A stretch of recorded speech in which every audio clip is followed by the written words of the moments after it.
E pai rā nei te hīkoi noa atu ki te toa. Koera te pātai a tētahi Māori i haere noa atu ki te toa i te taha o ana kōtiro, me ara wāke ka hau kerekere tia ia e ngā pirihimana.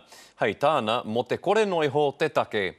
I kōrero atu mātou kia Pete Perepe Perena, i te rangi nei, ki te kapuake i ona whakaaro e pāna ki tēnei take. Anei te pūrongo, ara paira tāwhai.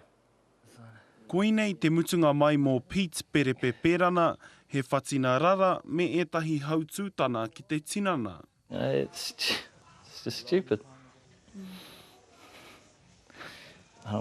Just don't want it to happen to anybody else that's innocent, you know? Nō nana hinei ka hopu kina a ia e te ture, te hara he whakararu i te hapori. A cop car had come patrolling the area. He was looking at me funny, so I said to him, "What are you looking at, mate?" And he goes, "What?" And I said, "You know, no need to look at me like that. What are you looking at?"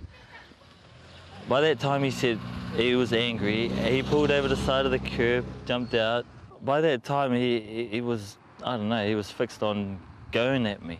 Ina wai homa e nei pikitia a waia I homa hia kia mātou, hei kōrero te ahua poke ana pirihimana I a Perana, hei tāna mo te kore ki konoa.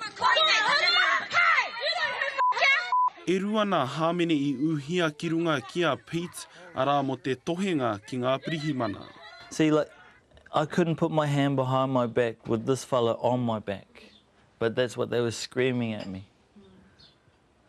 So I wasn't resisting, I was trying.